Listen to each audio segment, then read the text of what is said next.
ಈ ರೀತಿಯ ಕರ್ನಾಟಕದಲ್ಲಿ ಆಗ್ತಾ ಇರುವಂತಹ ಈ ಬೆಳವಣಿಗೆಗೆ ಮೊದಲನೇದು ಕಾಂಗ್ರೆಸ್ ಕಾರಣ. ಕಾಂಗ್ರೆಸ್ನವರ ತುಷ್ಟೀಕರಣ, ಕಾಂಗ್ರೆಸ್ನವರ ಅಪೀಸ್ಮೆಂಟ್, ಕಾಂಗ್ರೆಸ್ನವರ ವೋಟ್ ಬ್ಯಾಂಕ್ ಮುಸ್ಲಿಮರನ್ನು ತಲೆ ಮೇಲೆ ಕೂಡಿಸ್ಕೊಂಡು ಓಡಾಡ್ತಾ ಇರೋದು ಪರಿಣಾಮನೇ ಮದ್ದೂರು ಘಟನೆ ಇರ್ಬೋದು. ಇಡೀ ಕರ್ನಾಟಕದಲ್ಲಿ ಸುಮಾರು 5 ಕಡೆಗೆ ಪಾಕಿಸ್ತಾನ್ ಜಿಂದಾಬಾದ್ ಅಂತ ಹೇಳಿದ್ದಾರೆ.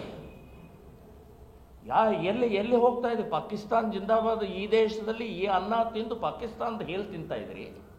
ಪಾಕಿಸ್ತಾನದ ಏನು ಸ್ಥಿತಿ ಇದೆ ನಿಮಗೆ ಗೊತ್ತಾ? ಭಿಕಾರಿ ಆಗಿದ್ದಾರೆ ಪಾಕಿಸ್ತಾನಕ್ಕೆ. ಈ ದೇಶದಲ್ಲಿ ಅನ್ನ ತಿಂದಂಥವ್ರು ನಿಮಗೆ ಕಲ್ಪನೆ ಇಲ್ವಾ? ಪಾಕಿಸ್ತಾನ್ ಜಿಂದಾಬಾದ್ ಅಂತಂದ್ರೆ ಇಸ್ಲಾಂ ಜಿಂದಾಬಾದ್, ಪಾಕಿಸ್ತಾನ ಅಲ್ಲ ಅದು. ಸೊ ಇದಕ್ಕೆ ಮೊದಲನೆಯ ಏವನ್ನ ಆರೋಪಿ ಅಂತಂದ್ರೆ ಕಾಂಗ್ರೆಸ್. ಸೊ ನೀವು ಅವರನ್ನು ಬೆಳೆಸ್ತಾ ಇದ್ದೀರಿ, ಇದು ಬಹಳ ದೊಡ್ಡ ದೇಶಕ್ಕೆ ಸಮಾಜಕ್ಕೆ ಅಪಾಯಕಾರಿ ಅನ್ನುವಂಥದ್ದು ಹೇಳ್ತೀನಿ. ಎರಡನೇದು ಪೊಲೀಸ್ ಡಿಪಾರ್ಟ್ಮೆಂಟ್. ಪೊಲೀಸ್ ಡಿಪಾರ್ಟ್ಮೆಂಟ್ ಯಾರ್ದು ಸರ್ಕಾರ ಇದೆ ಅವ್ರದ್ದು ಮಾತು ಕೇಳ್ತಾ ಇದ್ದಾರಲ್ಲ. ನೀವು ನ್ಯಾಯದ ಪರವಾಗಿ, ಕಾನೂನಿನ ಪರವಾಗಿ, ತಪ್ಪಿತಸ್ಥರ ಪರವಾಗಿ, ತಪ್ಪಿತಸ್ಥರು ಯಾರಿದ್ದಾರೆ ಅವರನ್ನು ಸರಿಯಾಗಿ ಶಿಕ್ಷೆ ಕೊಡುವಂಥದ್ದನ್ನು ಬಿಟ್ಟು ಮೇಲಿನವ್ರು ಯಾರು ಕಾಂಗ್ರೆಸ್ನವ್ರು ಇದ್ದಾರೆ ಕಾಂಗ್ರೆಸ್ನವ್ರ ಮಾತು ಕೇಳೋದು, BJP ಇದ್ರೆ BJP ಅವ್ರ ಮಾತು ಕೇಳೋದು, ಇನ್ಯಾರೋ ಮಾತು ಕೇಳೋದು, ಇದು ನಿಮಗೆ ಶೋಭೆ ತರುವಂಥದ್ದಲ್ಲ. ನಿಮಗೂ ಕೂಡ ನಿಮ್ಮ ಮನೆಯಲ್ಲೂ ಕೂಡ ಗಣೇಶನ ಪೂಜೆ ಮಾಡ್ತೀರಿ, ಹಿಂದೂಗಳಿದ್ದೀರಿ. ನೀವು ಯೋಚನೆ ಮಾಡಿ ಮುಂದಿನ ಭವಿಷ್ಯದ, ದೇಶದ ಭವಿಷ್ಯ ಕಾನೂನಿನ ಪ್ರಕಾರ ನಡ್ಕೊಳ್ಬೇಕು. ರಾಜಕಾರಣಿಗಳ ಬಾಲ್ ಬಡ್ಕರ ಆಗಬೇಡಿ. ರಾಜಕಾರಣಿಗಳನ್ನ ನೀವು ಮಾತು ಕೇಳ್ಕೊಂಡು ನಿಮ್ಮ ಟ್ರಾನ್ಸ್ಫರೋ, ನೀವು ಸಸ್ಪೆಂಡೋ, ನಿಮಗೆ ಇನ್ನೇನು ಮಾಡ್ತಾರೆ ಅಂತ ಭಯ ಪಡಬೇಡಿ. ದೇಶಕ್ಕೆ ನೀವು ದ್ರೋಹ ಮಾಡ್ತಾ ಇದ್ದೀರಿ, ಕಾನೂನಿಗೆ ದ್ರೋಹ ಮಾಡ್ತಾ ಇದ್ದೀರಿ. ಇನ್ನು ಮೂರನೇದು ಕಾರಣ ಅಂತಂದ್ರೆ ಕೋರ್ಟು ಯೋಚನೆ ಮಾಡಬೇಕು.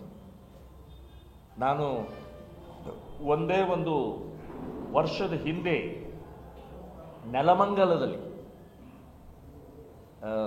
ನಾಗಮಂಗಲದಲ್ಲಿ ಒಂದು ಅದೇ ಮಂಡ್ಯ ಜಿಲ್ಲೆ ನಾಗಮಂಗಲದಲ್ಲೂ ಇದೇ ಮಾದರಿಯಲ್ಲಿ ಘಟನೆ ಆಗಿತ್ತು. ಮಸೀದಿಯಿಂದ ಕಲ್ಲು, ಪೆಟ್ರೋಲ್ ಬಾಂಬ್ಗಳು, ತಲವಾರು ತಗೊಂಡು ಬಂದು ಗಣೇಶನ ಹಬ್ಬದಲ್ಲಿ ದಾಂಧಲೆ ಮಾಡಿದ್ದು 1 ವರ್ಷ ಆಯಿತು. ಇನ್ನೂವರೆಗೆ ಕೋರ್ಟು ಅವರಿಗೆ ಶಿಕ್ಷೆ ಕೊಟ್ಟಿಲ್ಲ. ಸೊ ಕೋರ್ಟ್ ನೀವು ಶಿಕ್ಷೆ ಕೊಡದೇ ಇರೋದು ಕಾರಣ, ವಿಳಂಬದ ರೀತಿಯ ಕಾರಣನೇ ಇವತ್ತು ಈ ಸ್ಥಿತಿಗೆ ಬಂದಿದೆ ಅಂತನ್ನುವಂಥದ್ದು ಹೇಳ್ತೀನಿ.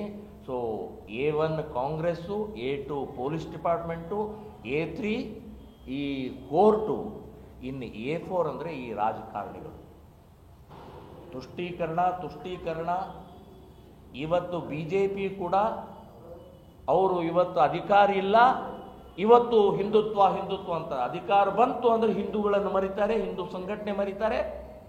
ಸೊ ಬರೇ ತಮ್ಮ ಅಧಿಕಾರವನ್ನು ಚಲಾಯಿಸುವಂಥ ಮಾನಸಿಕತೆ ಈ ರಾಜಕಾರಣಿಗಳು ಕೂಡ ಬದಲಾಯಿಸಿಕೊಳ್ಳಬೇಕು ಅನ್ನುವಂಥದ್ದು ಈ ಸಂದರ್ಭದಲ್ಲಿ ಹೇಳ್ತಾ ಇದ್ದೀನಿ. ಈ